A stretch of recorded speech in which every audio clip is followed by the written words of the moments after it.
Welcome to the Roundtable Talk Podcast. I'm Ruben Castellone. And this is Chris Holland. Streaming live from the studios of Christian1057.com, WCLN. Catch us live on Facebook and watch past episodes anytime on on our YouTube channel. And now for a word from our sponsors. A big thanks to our inaugural sponsor, Ray for Guns, your one-stop shop for all things Second Amendment.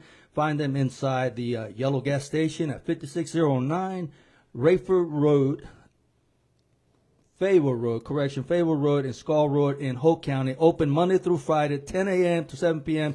and on short times on weekends. Call 910-709-3950 or find them on Facebook and X. Rayford Guns, check them out. Want trustworthy news? Subscribe to the Hope County edition of North State Journal, local to global news, including sports. Call 919-663-3232 or visit hope.northstatejournal.com. And also, Libre Initiative is a nonprofit that engages and empowers Hispanic communities through education, advocacy, and policies that expand opportunity. And also a shout out to Christian 105.7 FM, where faith and music meet. Listen to them on your phone or at Christian1057.com. All right. So we have a special guest today, Mr. Gerald Laura. Yeah, thank you for having me. I appreciate it. And so Gerald is the Strategic Director of the Libre Initiative. And as Ruben explained, the Libre Initiative is an advocacy group for conservative values that advance the conservative movement. So I know that you guys were very heavily involved in the legislative process this past summer with the North Carolina legislature. And if you would just tell us some of the achievements that we got in the legislature this summer. Let me interrupt you for a second. I don't mean to interrupt, but let's not forget we are on episode 141. Awesome. We always forget that. Episode 141. Go ahead. Well, thank you, gentlemen, for having me here today to talk about some of our ongoing efforts in the legislature and across the state and here in North Carolina. And as you guys well know, one of our biggest efforts that we had, that we promoted this last year, was the REINS Act, which the regulation of the Executive and Need and Scrutiny Act. And what that law was, in a nutshell, was it takes any law that would have been approved by non-elected bureaucrats with anything over, let's say now it's with anything over 10 million, I will say. Okay. Any law would have to go to the legislature for approval. It would have to be heard and it have to be approved by the legislature, as it should be. So just to synopsis, any department or organization in the state bureaucracy that passes a statute or a regulation that affects the economy of North Carolina by $10 million or more, it has to go back to the legislature for approval. It has to now go back to the legislature for approval. And it's significant because a lot of people don't understand sometimes. I didn't vote for this law. I didn't vote for that budget. And they don't understand why their property taxes are going up, why their state taxes are going up, and why they're struggling as a small business owner. And so that's significant because it puts the power back of the people onto the politicians who were the ones that elected them. That hold them accountable. Exactly. That brings accountability back in check and balance. And so that's one of our success stories. Obviously, we helped promote this law. It was put to the legislature, and unfortunately, the governor had the chance to do the right thing and sign this into a law, and he decided to veto it. He vetoed it the first time No around. surprise. Yeah, and you know we were very disappointed in him. We were very disappointed, not an attack on him, because we got a lot of, aside from the vetoes, the override that we also had in the legislature. You know, there was other laws that were passed, and there was bipartisan support. So what does that tell us, the North Carolinians, the average North Carolinian, that by having all this bipartisan support across the aisles, is that it's not about politicians, it's not about a party system rule, it's about common sense laws. In North Carolina. In North Carolina. And what the people want. It's about what the people want. That's right. And they sent a clear message in the veto override. We corrected what the governor kind of had a chance to do right. And we overrode his veto, and the Range Act, along with a list of other laws that benefit North Carolinians, it's now the law of the land. Yeah, and so I'll just caveat that with that seems to be kind of the Democrat way across the nation. They have a shell of a law, right? Just kind of a basic outline, and they leave it up to the departments or the cabinets of the infrastructure, the bureaucracy, to actually how are we going to implement and write the rules and regulations. And so it's very, very great, very fortunate that, like you said, it is unfortunate. I know that it started out at $1 million, so it was going to be a tight law. Anything that went over $1 million had to be approved by the legislature. But through compromise, they went up to $10 million. I'm just curious. I know that Senator Britt voted for it. Do you know about? There were others. Mainly, the 90% effort was a Republican effort into getting this legislature approved and getting an override. I don't have a list of the bipartisan supporters that helped push this override. But I can tell you that this is a very popular piece of legislation. It's not just for North Carolina. This is happening across our country. Georgia is on the verge of getting a range law. We have places like Louisiana, Tennessee, and other states. So this is just bringing accountability and having accountability for our budget. And this is a law that has the potential to destroy and hurt us economically. If we don't have those checks and balances. And that's what the Range Act brings back to the legislature. Well, that's kind of, you're talking about destroying, that's just kind of what's happened with the federal government at the bureaucracy level. Look at USAID, all of this stuff that they had to pull back because it's like, wait a minute, drag shows in Venezuela or whatever. Why are we spending taxpayer money to do this? Where, like I said, the Congress does that, and it's bipartisan.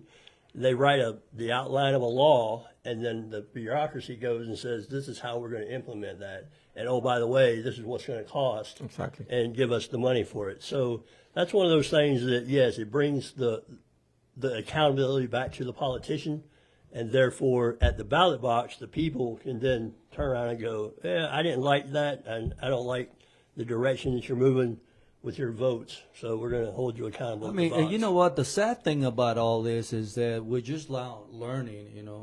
We probably would have never known had Donald Trump not become our next president. We still wouldn't have known about USAID.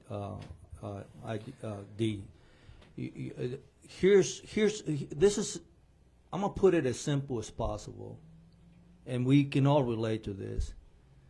Do you send money to your neighbor? Nope. What about you, Gerald? No, I do not. I don't send money to my neighbor. Why is America obligated to be sending billions, not millions, billions of dollars to these other nations? And what's so sad is that they send money for this queer ideology.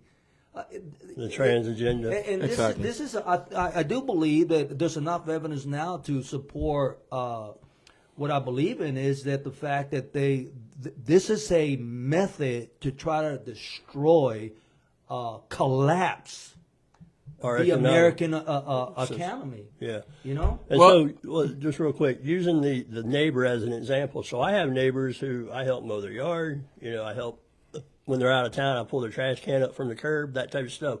But I choose to do that because it's my neighbor, right? What the U.S. government has done over the years with this bureaucracy is they've taken that choice away from me, the person, and said this neighborhood's now going to do X. Well, like everything sometimes that the government do, it start out. Well, let's look at the mission of USAID when it was first implemented. We're talking about the Cold War era. Right. It was to deny access to communist Russia and China access into places where we wanted to legitimize the host government, and that was the mission of the USAID. It wasn't go because we're going to go and improve the situation. It was to deny access to communist China. Many people don't know that. Yeah, many people don't know that. And to legitimize the government of the United States and the host government. What has happened in the past, and this is from my personal experience as a former civil affairs NCO in the special operations realm.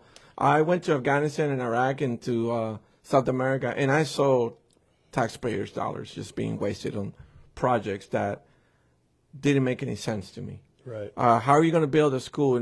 Great intent. You're going to build a school in a remote area, but you're not even connecting the host government with that community. Who are the teachers going to be? Who's going to be maintaining the school? Who's going to be maintaining the equipment and so those are the projects. Some of the projects that we saw, that I saw that were just great intent, but no the execution. And I know that a lot of times, like that specifically, you go into this remote hamlet in Afghanistan, the mountains of Afghanistan, and build a girls' school. Yeah. Well, the local populace doesn't want their girls to go to school, right? Exactly. Now, we can try to influence that.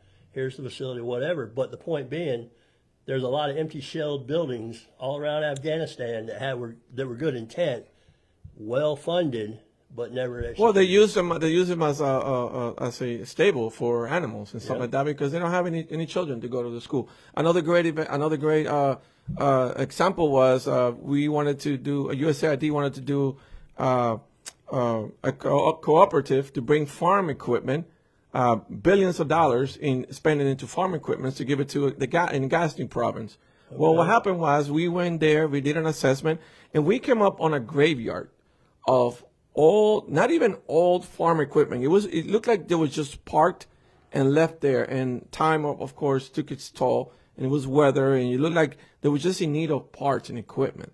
And so we went back to the country team and we told them, this is not going to be a great idea because look at the pictures. Look at this warehouse. Look at this mechanic shed. It's just full of Macy Ferguson's trucks and trailers and things of that nature that it looked like they didn't even broke down. It's like they were just missing a part here and there. And because they didn't have a system or structure to fix this equipment, look where it's just sitting. Millions of taxpayers' dollars would have went to that. And so when you don't have the strategic mindset to say, we're going to do an event, and we're going to do this X, Y, and Z, but you need to follow that up. And that's what we saw with USAID. It just became a monster in and of itself. And it no longer projected what I thought was the American, what it came up to be, what it should have been. Right. What other bills we got, Chris? Yeah, so we were also looking at, there's still 5 bills that are going to be brought before the House and the Senate on September 22nd. First one is the House Bill 87, which is the Educational Choice for Children Act. So this expands on the education or the Hope scholarships and stuff that was passed previously. What this does is lets the state of North Carolina participate in the federal tax credit established by the federal One Big Beautiful Bill Act for contributions of individuals to certain scholarship granting organizations, and to require the State Education Assistance Authority to publish and maintain an annual list of scholarship granting organizations. So basically, in the One Big Beautiful Bill, if the Hope County GOP said, hey, we're going to give $5,000 a year for a scholarship to kids to go to, a school of their choice, we can then go back and claim a federal tax credit on that. The states have to buy into it because there is some, cost sharing with that by the states. So that's up for vote here on the 22nd. Are you guys tracking any of that? As you know, North Carolina already has the educational scholarship in North Carolina, which we at the Labor Initiative we promote that every year. We have events throughout the state in which we are letting people know about this opportunity for people to find a school of their choice that best suits their child's needs. It's not about public education sucks. It's not about private education is the best. We're informing people about what is best for you for your family, what is best for your child. Maybe public education. You might be able to have 2 kids in public education and 1 in private school because that's what suits them. And so we're already working on that. And then this provision, which was in the Big Beautiful Bills, a lot of provisions in the Big Beautiful Bill that people don't know about, including border security. Right. And there's some of that in here we'll talk about as and well. Things of that nature. And tax relief for small businesses and the household. And so that in itself is exactly what you just explained. It's just on the federal level now to be able to help more tax credits. Yeah, tax credits. And so just so that you guys know, the Hope Republican Party is a nonprofit. We don't file taxes, but we do give scholarships and contributions throughout the year to stuff like this. But like I said, we don't file taxes, so we don't get to collect any kind of credits for it. And then we have the House Bill 171, which is the Equality in State Agencies and Prohibition on DEI. This is an act eliminating diversity, equity, and inclusion initiatives in state and local government and clarifying the penalty provisions of the State Budget Act and Local Government Budget and Fiscal Control Act. So basically what this is saying is the DEI departments are going away. If they find out that you're funding DEI or DEI positions or programs, then there is a financial penalty. Just like Trump was talking about taking away federal money from these universities, the state's also doing the same thing. The state auditor will be empowered to audit the state curriculums, the university curriculums, and school too. But so that's where we're going with that. Then we have the one that didn't pass, along with all of the sweeping gun control or the gun freedom acts. But Senate Bill 50, which is the Freedom to Carry North Carolina, that's the one where you can just carry a concealed weapon without a permit. Also lowers the age to 18 to be able to legally carry a gun, I believe. Carry or purchase a gun? Yeah, it must be purchased because I you think already it's can purchased. carry. Oh, yeah, you can already carry. So maybe it's to purchase. And then this was a part of the law that I didn't realize wasn't a law already. It creates the offense of discharging a firearm by a felon during the commission or attempted commission of a felon, and create the offense of possessing a firearm by a felon during the commission or attempted commission of a felon. So I already thought that was kind of an enhancing charge, right? Armed robbery by a felon. Well, you're also a felon in possession. You're also a felon using a weapon in the commission of a felon. Obviously, that's not part of the. Yeah, I would have thought that was a crime To already. my recollection, the only charge back then, when I was a law enforcement officer, was the possession of firearm by a convicted felon. Right. And then they got the other regular charge like armed robbery and Right. etc. Well, this one adds on to it. You know, you got Aggravated. you get armed robbery. Now you're armed robbery with a weapon in commission of that armed robbery. So it's that's just good. to expand some of the culpability of the individuals committing crimes. Then we have Senate Bill 153, which is the North Carolina Border Protection Act. This is an act to protect the borders of the state by requiring cooperation with federal immigration officials, ensuring state funds are being used for the benefit of persons in the state legally, creating additional incentives for a local government to comply with state laws related to immigration, and prohibiting UNC constituent institutions from becoming sanctuary universities. So basically, like Mecklenburg County, we know that, back when they had the pistol permit thing, it took a year or more to get a pistol permit approved, if they approved it. 2, they don't detain or check immigration status of criminals. This is now going to codify in state law that you will do that. There is no by state or by county, or as well as state universities. They can't, basically they're not going to be able to enroll illegal immigrants any longer, and the police can come and check. All right, eliminating DEI. This is 2 Senate bills.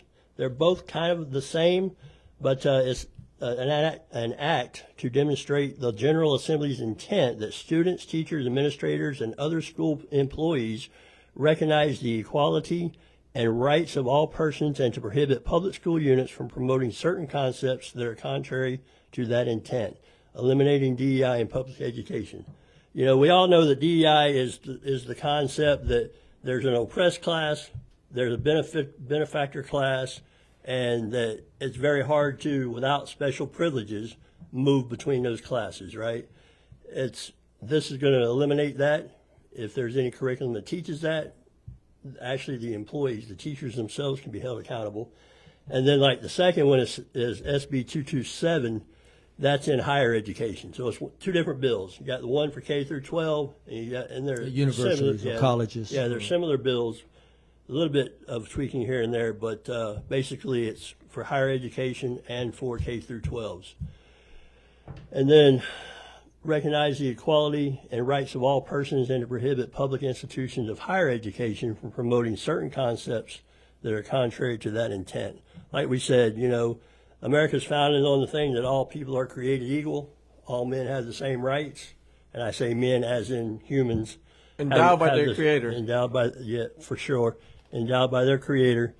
And that gets back to this, that you know what, we're all given the same opportunities, and we're held accountable for what we do, and we're promoted based on what we do, not who we are. It's funny because you mentioned the immigration law. There was a representative from the Mecklenburg County, I believe it was, African American lady. Yes, ma'am. Yep. That supported this bill again. She was the Democrat override that supported it in the House. Exactly. Now this is the Senate version. Exactly. It has to go back. And so that's what I'm talking about with the laws that make common sense, not just. And the benefit North Carolina. The bearings of North Carolina as a whole. Who doesn't want criminals off the street?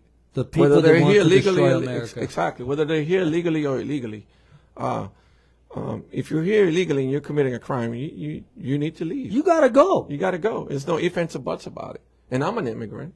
I mean, you gotta go. I came here when I was 14 years old. I'm an American citizen now. But you come here to better your life, to support your family, and embrace this nation, become a part of this nation, not to become a criminal. I mean, you break the law when you come in here illegally, and then you continue to break laws while you stay in America. Exactly. Yeah. What gives you the right to do that? And what gets me is that the folks that get put out and they come back in illegally continue to break our laws. Yeah. Right. Well, that's it, because and it's been Republican and Democrat, through the last decades. Unfortunately, cheap labor is a thing, Yeah. And we, as Americans, have been spoiled because we do, as a nation, take advantage of cheap labor, and therefore our prices are lower. They say these are people that do stuff that Americans won't do. Well, Americans won't do it because they can't afford to do it, or they can't afford to do it. You can't really support a family, a single household or a single income family, on farm work. No, you can't. So that's one of those things where, I don't say unfortunately, fortunately, that we're getting this under control. It's going to lead to higher prices for everybody, but that's the trade-off, right? We want security, we want safety, we want Americans to benefit from being an American and from the system of America. We're going to have to pay a little bit higher, but I'm willing to do that. Funny you should say that, Chris. I just thought about this. So you're getting a house built and you have a budget, and you have two choices. You build the house of your dreams without doors and windows, or you scale down a bit and you get a secure house. Right. I'm going to take the secure house all day. So if I have to, I've always said, if I have to pay more taxes to get more schools in the school district, then tax me, okay? Because we must make sure that our future generations are taken care of, properly educated, not indoctrinated. Speaking about guns, okay, I would be remiss if I did not mention Charlie Kirk. We used to acknowledge September 11. Many people were not born back then. I clearly remember where I was at on September 11. I clearly remember, and my first thought was, well, I did not know the CNN produced movies. That was my first thought. and my Lieutenant Colonel, Colonel Tortala says, I don't think that's a movie. I think that's just happened right now. Yeah. And of course, the rest is history. And now we got September the 10th, okay, when a person that was indoctrinated into the leftist ideology assassinated an unarmed man. We're not talking about there was a fight. We're not talking about Kirk having a knife, a machete, a gun. Mm-hmm. We're talking about this person shed innocent blood for speaking the truth. So it used to be you used to be murdered for assaulting somebody. Today you can be murdered for speaking the truth. So I just want to add to this. This is what people don't understand. Charlie Kirk was assassinated during a school event, Yeah.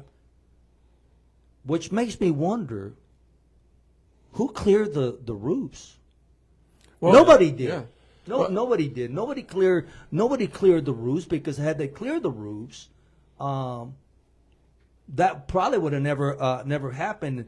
And I tell you what, there's a big argument right now about what schools should have SROs. Okay, and we have a shortage of SROs. If I'm not mistaken, Moore County is going through that scenario right Yeah. now. Thank God that we have a great sheriff that supports this. I want to give Sheriff Virgil kudos for supporting our mission. Not every school has an SRO, but we have SROs. I can say that more than other schools, and so it's a tragedy. But anyways, go ahead. Yeah, Joe. it's a tragedy, and I just want our listeners to know, coming from the Dominican Republic and having to deal with a lot of Latinos from all over the world, that this, in Colombia they just killed a presidential candidate, and this is something that we live with in Latin America, that we've seen. We're not strange to political assassinations, and living here in America and being an American is something that I just don't want our country to go down that rabbit hole. And it shouldn't be, but see, this has been going for years. Clearly, this young man was indoctrinated. The evidence is overwhelming. Mm-hmm. There's undeniably that this young man was indoctrinated, and so. But this is I would say as a parent that this is an example of parent involvement. What people don't understand is that the teacher's job is only to educate our children. It is our job to make sure that our children are being educated the way we want them to. It is not specifically, it's not the public school job to babysit your kids. And so it just makes me wonder.